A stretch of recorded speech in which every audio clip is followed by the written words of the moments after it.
আসসালামু আলাইকুম, স্বাগতম সবাইকে স্মার্ট আইটি স্কিলের আরও একটি বিশেষ টিউটোরিয়ালে। আজকে টিউটোরিয়ালে আমরা মূলত মাইক্রোসফট পাওয়ার পয়েন্ট প্রেজেন্টেশনে কীভাবে একটি প্রজেক্ট তৈরি করা যায় সেই টিউটোরিয়ালটি কভার করব। তো চলুন শুরু করা যাক মূল টিউটোরিয়ালটি। তবে মূল টিউটোরিয়ালটিতে যাওয়ার আগে সবার কাছে ছোট্ট একটি রিকোয়েস্ট হলো, আপনি যদি চ্যানেলটিতে নতুন হয়ে থাকেন তাহলে অবশ্যই চ্যানেলটি সাবস্ক্রাইব করবেন। ওকে, আমাদের পাওয়ার পয়েন্ট প্রেজেন্টেশনের একটা প্রজেক্ট রেডি করার জন্য অবশ্যই প্রথমে আমাদের একটা ফাইল লাগবে। তো আমরা ডেস্কটপে আসছি। ডেস্কটপে এসে মাউসের রাইট বাটন ক্লিক করব। এখানে এসে নিউ অপশন থেকে আমরা মাইক্রোসফট পাওয়ার পয়েন্ট প্রেজেন্টেশন যে আইকনটি রয়েছে সেটাতে জাস্ট একটা ক্লিক করে দেবো। এখানে এসে আমরা ফাইলটার নাম দিয়ে দিব। ধরেন আমি আমার নামে ফাইলটা করছি, পারভিন আক্তার। আমি জাস্ট এন্টার প্রেস করে দিলাম, আরও একবার এন্টার প্রেস করে দিলাম। ওকে, আমাদের মাইক্রোসফট পাওয়ার পয়েন্টের যে ইন্টারফেসটা সেটা কিন্তু আমাদের সামনে ওপেন হয়েছে। এখানে যে ছোট্ট জায়গাটা দেখতে পাচ্ছেন এটা হচ্ছে প্রিভিউ, একটা স্লাইডের প্রিভিউ। আর পাশে যে জায়গাটা দেখতে পাচ্ছেন এইটা হচ্ছে স্লাইডের কাজের অংশ, অর্থাৎ আমরা এইখানে এসে আমরা কাজ করে স্লাইডটা তৈরি করতে পারবো। ওকে, আমরা বেসিক্যালি এই পাওয়ার পয়েন্ট প্রেজেন্টেশনটা আমাদের সামাত আইটি সেন্টারের যে বোর্ড পরীক্ষা হবে জুন টু জুলাই ডিসেম্বর সেশনের, সেই বোর্ড পরীক্ষার জন্য কিন্তু তৈরি করছি। তো পরীক্ষায় প্রশ্নটা কেমন হতে পারে আমরা একটু দেখে নিচ্ছি জাস্ট। এইখানে দেখতে পাচ্ছেন ডেস্কটপ থেকে সোর্স ফাইল নিয়ে 7 মেগা প্রজেক্ট ইন বাংলাদেশ অথবা কম্পিউটার কম্পোনেন্ট, আরও অনেক কিছুই হতে পারে, এই টাইপেরও হতে পারে। সোশ্যাল মিডিয়া প্ল্যাটফর্ম অ্যাটসেট্রা, বিভিন্ন প্রজেক্টের নাম থাকতে পারে। তো কি বলেছে, ডেস্কটপ থেকে সোর্স ফাইল নিয়ে 7 মেগা প্রজেক্ট অথবা কম্পিউটার কম্পোনেন্ট অথবা সোশ্যাল মিডিয়া প্ল্যাটফর্ম নামে মাইক্রোসফট পাওয়ার পয়েন্টে একটি প্রেজেন্টেশন তৈরি করুন, যেখানে ব্যাকগ্রাউন্ড ডিজাইন, ইফেক্ট এবং অ্যানিমেশন দিতে হবে। মূলত আমাদের এটা ছিল প্রশ্ন। তো যেহেতু বলেছে ডেস্কটপ থেকে সোর্স ফাইল নিয়ে কাজটা করতে হবে, তো তার আগে আমাদের একটু চেক করতে হবে। ধরেন আমরা 7 মেগা প্রজেক্টের উপর একটা পাওয়ার পয়েন্ট প্রেজেন্টেশন রেডি করব। তো আমরা ডেস্কটপে চলে যাচ্ছি। ডেস্কটপে খুঁজে দেখতে হবে আমাদের সোর্স ফাইলটা অ্যাকচুয়ালি কোথায় আছে। তো এইখানে দেখতে পাচ্ছেন 7 মেগা প্রজেক্টের উপর একটা সোর্স ফোল্ডার রয়েছে। তো প্রথমেই আমাদের কি করতে হবে, এই সোর্স ফোল্ডারটাকে জাস্ট ডাবল ক্লিক করে আমরা ওপেন করে দিচ্ছি। এইখানে এসে দেখতে পারবো একটা ওয়ার্ড ফাইল আছে, আমরা ওয়ার্ড ফাইলটাও ওপেন করে দেব। ওকে, আমাদের সোর্স ফোল্ডার থেকে আমরা ওয়ার্ড ফাইলটা ওপেন করে দিয়েছি। এবার আমরা পাওয়ার পয়েন্টে চলে যাচ্ছি।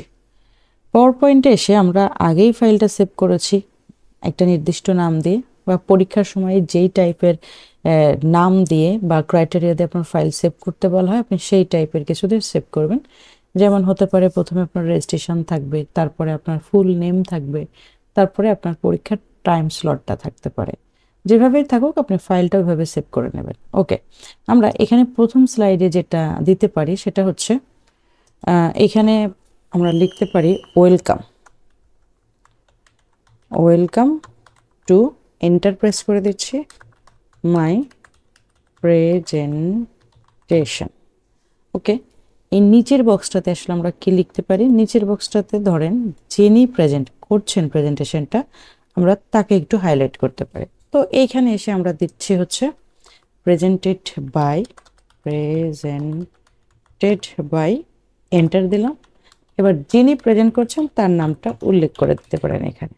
ওকে, এইখানে টেক্সটটাকে যদি ভেতর থেকে একটু সিলেক্ট করে চাইলে একটু বড় করতে পারেন। এখানে যদি চান আপনি কেসটা চেঞ্জ করে আপার কেস করে দেবেন, সেটা করতে পারেন। যদি কালার চেঞ্জ করতে চান কালার চেঞ্জ করে দিতে পারেন। যদি ফন্টটা বড় করতে চান এইখানে এসে ফন্ট বড়র যে অপশনটা রয়েছে সেখান থেকে বড় করতে পারেন। এই বক্সটা ধরে একটু লেখাটাকে উপরে উঠে দিলাম।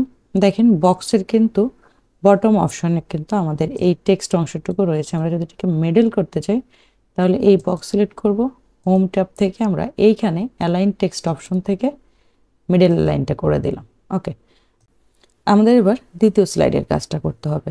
তো এইখানে এসে আমরা এইটাতে একটু ক্লিক করে দিলাম। এইখানে যে টুলটা রয়েছে নিউ স্লাইড, আমরা যদি সরাসরি নিউ স্লাইডের উপরে এইখানে ক্লিক করি তাহলে কিন্তু আমাদের কি হচ্ছে, ডিফল্টভাবে আরেকটা স্লাইড তৈরি হচ্ছে। আমরা যদি আবারও এখানে আরেকবার ক্লিক করি দেখবেন সেম স্লাইড এখানেও তৈরি হচ্ছে। এখানে একটা বিষয় একটু খেয়াল রাখতে হবে, আমরা পরবর্তী স্লাইডটা কি ধরনের স্লাইড নিব সেটা আগেই আমাদের ঠিক করে নিতে হবে। তার জন্য এখানে সরাসরি ক্লিক না করে এইখানে যে ছোট্ট অ্যারোটা দেখতে পাচ্ছেন, দেখা যায় কিনা, এইখানে যে ছোট্ট অ্যারোটা আছে জাস্ট এই জায়গাতে আপনি ক্লিক করবেন। ক্লিক করে দিলাম, এটা লেআউটটা ওপেন হলো। এবার আমরা কি ধরনের স্লাইড নিব বা স্লাইডের মধ্যে কোন কোন বিষয়গুলো ইনক্লুড করব সেই রিলেটেড একটা লেআউট বেছে নেব।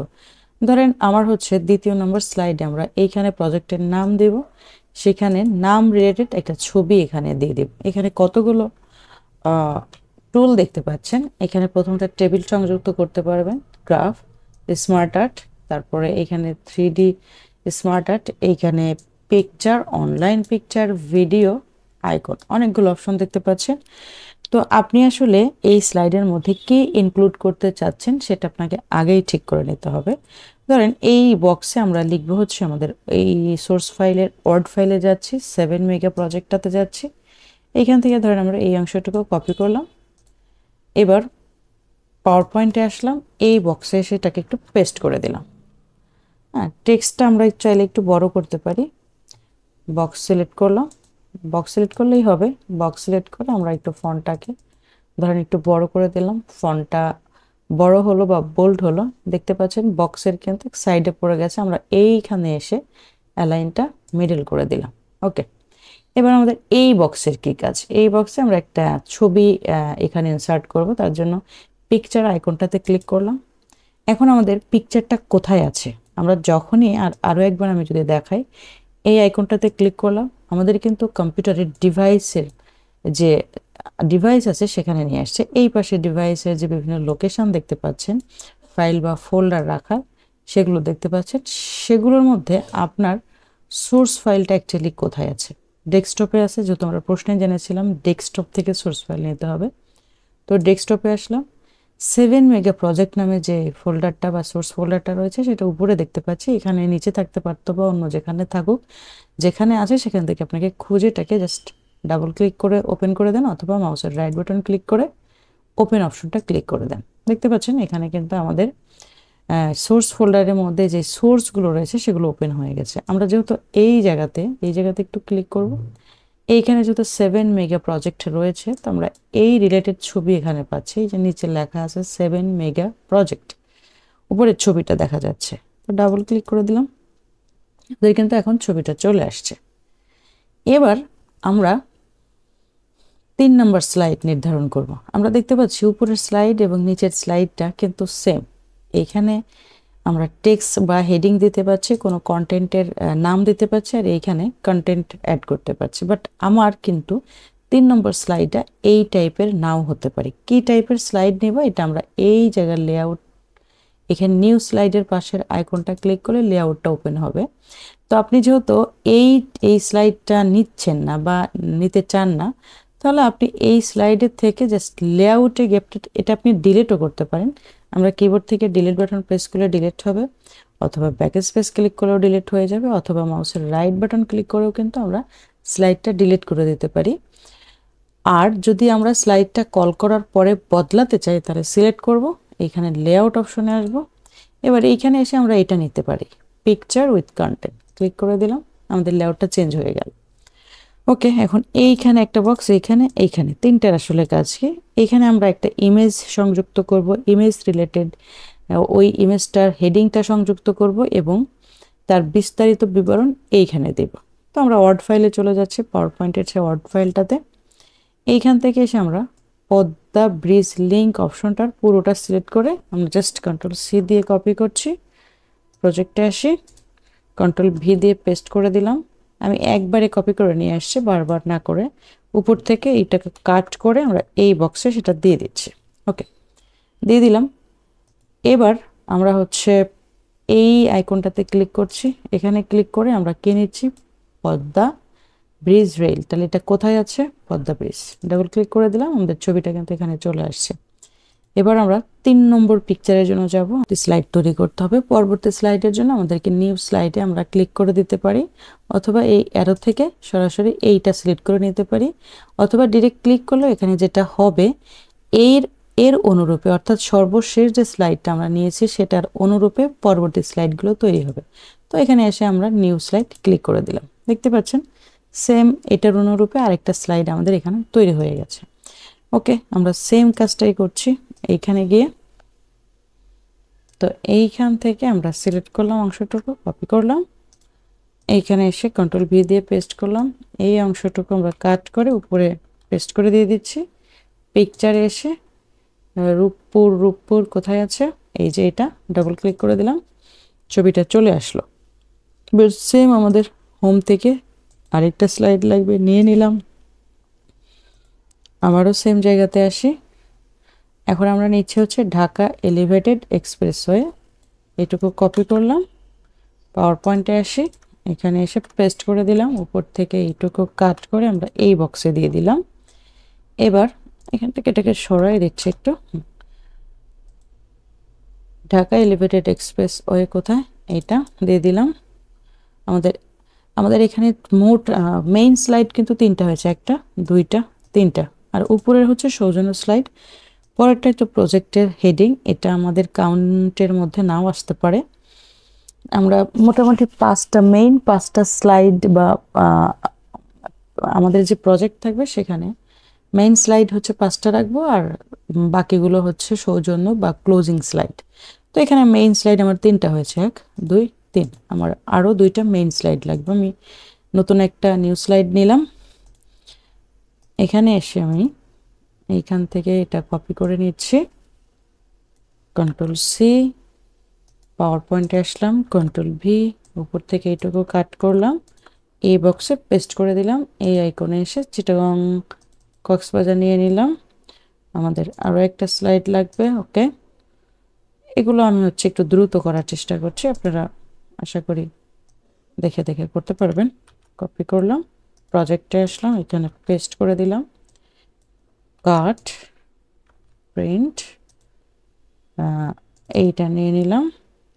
কয়টা হলো, 1টা 2টা 3টা 4টা 5টা। ওকে, আমার 5টা হয়ে গেছে, মেইন 5টা হয়ে গেছে। এখানে যদি একটু দেখেন 1টা 2টা 3টা 4টা 5টা, মেইন 5টা হয়ে গেছে। আর প্রথমটা ছিল হচ্ছে স্যালুটেশন বা কাউকে স্বাগত জানানো, প্রজেক্টের নাম রিলেটেড একটা ছবি। সর্বশেষ আমার আরেকটা স্লাইড লাগবে। আমরা নিউতে এসে ডিরেক্ট ক্লিক না করে জাস্ট নিউতে এসে আমরা কন্টেন্ট আছে এটা নিলাম, টাইটেল অনলি, এটা নিয়ে জাস্ট এইখানে আমরা লিখে দেব thanks for watching my presentation দিতে পারি, প্রেজেন্টেশন। ওকে, এই টেক্সটটাকে আমরা একটু এন্টার দিয়ে নিচে নামিয়ে দিলাম, এই টেক্সটগুলোকে একটু সেন্টার করে দিলাম। এবার বক্সটাকে এখানে এনে চাইলে আমরা একটু বোল্ড করতে পারি এবং ফন্ট সাইজটা একটু বড় করতে পারি। এখানে আসি, সিলেক্ট, ওকে, অথবা এইখানে এসে যদি আমরা কেসটাকে একটু আপার করে দিই, সমস্যা নেই, হয়ে গেল আমাদের এখানকার কাজ শেষ। আমাদের প্রথম পর্বের কাজ শেষ। এখন আমরা স্লাইডের ডিজাইন দেব। আমরা দেখতে পাচ্ছি প্রত্যেকটা স্লাইডের ব্যাকগ্রাউন্ড কিন্তু হোয়াইট। তো এখানে ডিজাইন অপশনে এসে আমরা কতগুলো ডিফল্ট ডিজাইন আছে, এখান থেকে পছন্দসই একটা ডিজাইন দিতে পারি। পছন্দসই একটা ডিজাইন আমরা অ্যাপ্লাই করে দিতে পারি। তবে ডিজাইন অ্যাপ্লাই করার ক্ষেত্রে, ব্যাকগ্রাউন্ড ডিজাইন অ্যাপ্লাই করার ক্ষেত্রে একটা জিনিস খেয়াল রাখতে হবে, আপনি যে ডিজাইনটাই দেন তাতে কিন্তু আপনার লেআউটগুলো চেঞ্জ হয়ে যাবে।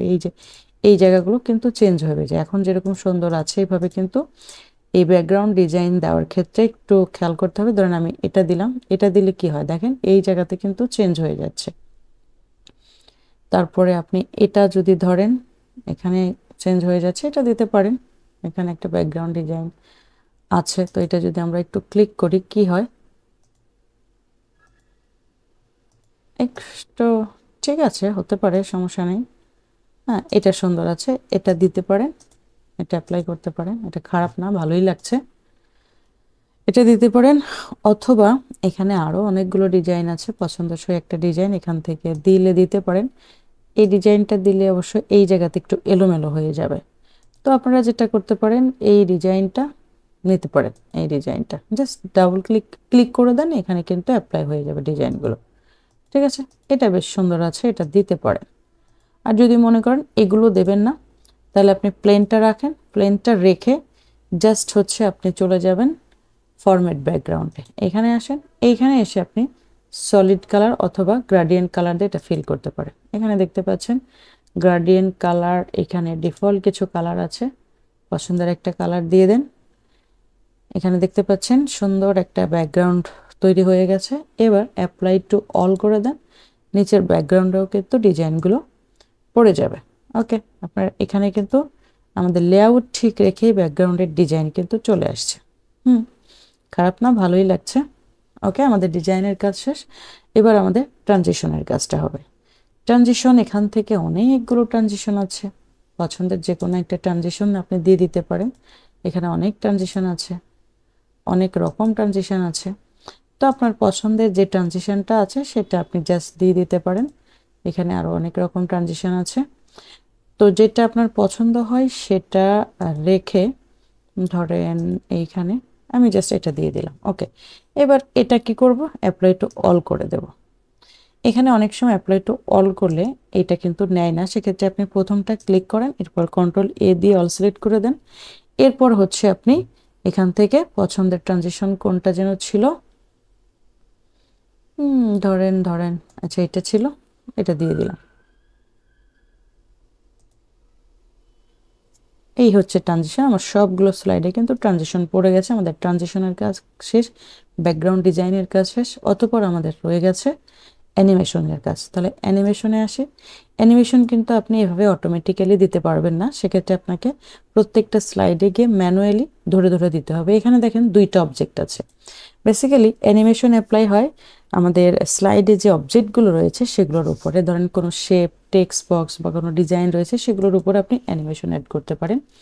এখানে দুটো অবজেক্ট রয়েছে, এটা একটা। আপনি যদি এই জায়গাতে অ্যানিমেশন অ্যাড করতে চান, অবশ্যই আপনার অবজেক্টের যে এরিয়াটা বা অবজেক্টটা রয়েছে সেটা সিলেক্ট করতে হবে। তো আমি বক্সটা সিলেক্ট করলাম, এইখান থেকে একটা অবজেক্ট, এই অবজেক্টটা দিয়ে দিলাম। এখানে কিন্তু আরেকটা অবজেক্ট আছে, সেটা কিন্তু অ্যানিমেটেড হয় নাই, সেক্ষেত্রে এটাও ক্লিক করতে হবে বা সিলেক্ট করতে হবে, সিলেক্ট করে এখান থেকে অবজেক্ট দিয়ে দিতে হবে। এখন খেয়াল করেন এখানে দুটো অবজেক্ট ছিল, আমি কিন্তু দুইবার সিলেক্ট করেছি। এভাবে প্রত্যেকবার যদি আপনি আলাদা আলাদা করে সিলেক্ট করেন, আপনার পরীক্ষাতে কিন্তু সময় অনেক বেশি লাগবে, সেক্ষেত্রে আপনি কিন্তু সময়ের সাথে অ্যাডজাস্ট করতে পারবেন না। তার জন্য আপনাকে কি করতে হবে, আগে খেয়াল করতে হবে একটা স্লাইডে কয়টা অবজেক্ট আছে, সবগুলো অবজেক্ট একসাথে সিলেক্ট করতে ফেলতে পারেন। ক্লিক করলেন, প্রথম একটা ক্লিক করলেন, এবার শিফট চেপে ধরে পরবর্তীটা সিলেক্ট করলেন। ওকে, দুটো সিলেক্ট হলো, এবার দুটোর জন্য একটা অ্যানিমেশন আমরা এখান থেকে চুজ করে নিলাম। 3 নম্বর স্লাইডে আসি, সেম প্রসেস, এটা ক্লিক করলাম, শিফট চেপে ধরলাম, এটা ক্লিক করলাম, এটা ক্লিক করলাম, এখান থেকে একটা দিয়ে দিলাম অ্যানিমেশন। এরপর আবারও পর্যায়ক্রমে এভাবে আপনি বাকি অ্যানিমেশনগুলো এখান থেকে দিয়ে দিতে পারেন। ওকে, আমি একটা একটা করে দিয়ে দিচ্ছি সিলেক্ট। এগুলো আমি একটু দ্রুত করছি, আপনারা একটু বুঝে নিন। এখানে অনেকগুলো অ্যানিমেশন আছে, আপনি পছন্দ মতো অ্যানিমেশন আগেই ঠিক করে রাখবেন পরীক্ষার জন্য। তো এভাবে আপনি দিয়ে দিতে পারেন। সবশেষ যে একটা রয়েছে এটার একটা অ্যানিমেশন আপনি চাইলে দিতে পারেন। ওকে, আমার অ্যানিমেশনের কাজ শেষ, সব কাজ শেষ। এবার জাস্ট আমি ফাইলটা একটু ফাইনালি কন্ট্রোল এস দিয়ে সেভ করে দিলাম, আমার কিন্তু কাজ শেষ। এবার যদি আমি স্লাইড শো করি এবং ফ্রম বিগিনিং করে দিই, এখান থেকেও করতে পারেন আপনি কাজটা। আবার এইখানে যে টুলটা রয়েছে, এইখানে একটা টুল রয়েছে, সেইখান থেকেও কিন্তু ক্লিক করে কাজটা করতে পারেন, অথবা ফ্রম বিগিনিং যে অপশনটা রয়েছে এই জায়গাতে আপনি এখানে এসেও কাজটা করতে পারেন। ওকে, আমি ক্লিক করে দিলাম। এখন যদি আমি ক্লিক করি, দেখেন আমার কিন্তু অ্যানিমেশন হচ্ছে। এটা কিন্তু আমি ক্লিক করে করে করছি, আপনি যদি চান অটোমেটিক্যালি করবেন সেটাও সম্ভব। তার জন্য আপনাকে আরেকবার একটু ব্যাকে যেতে হবে। তার জন্য স্কেপ বাটনটা প্রেস করে দিলে আপনার কিন্তু প্লে হওয়াটা বন্ধ হয়ে যাবে, আপনাকে মূল প্রজেক্টে নিয়ে আসবে। ওকে, আমরা যেটা চাচ্ছিলাম অটোমেটিক্যালি করতে, তাহলে এইখান থেকে যে কোনো একটা স্লাইড সিলেক্ট করব, কন্ট্রোল এ দিয়ে অল সিলেক্ট করব, ট্রানজিশন অপশনে আসবো, এখান থেকে মাউসের যে চেক মার্কটা আছে আমরা এটাকে আনচেক করে দেব। আনচেক করে দিলাম। এবার এখানে আফটার যে অপশনটা আছে এখানে আমরা একটা স্লাইডের কতক্ষণ পর আরেকটা আমাদের সামনে আসবে সেই টাইমটা আমরা এখান থেকে সিলেক্ট করে দিতে পারি। আমরা উপরে একটা করে ক্লিক করলে 1 সেকেন্ড করে বাড়বে। ওকে, আমাদের 4 সেকেন্ড হয়েছে, এবার জাস্ট আমরা সেভ দিয়ে রাখলাম। এবার যদি আপনি প্লে করে দেন, অটোমেটিক্যালি মাউস ক্লিক ছাড়াই কিন্তু আপনার প্রেজেন্টেশনটা প্লে হতে থাকবে। তো এখানে পাওয়ার পয়েন্টে আসলে আরও অনেক বিষয় আছে, অনেক কিছু আছে। এখানে সাউন্ড এফেক্ট ব্যবহার করতে পারবেন, এখানে ডিউরেশন বাড়িয়ে কমে দিতে পারবেন, আরও অনেক এফেক্ট ব্যবহার করতে পারবেন। তো পরীক্ষার জন্য আপাতত আমরা এইটুকুই করলেই এনাফ, আমাদের বেশি কিছু লাগবে না।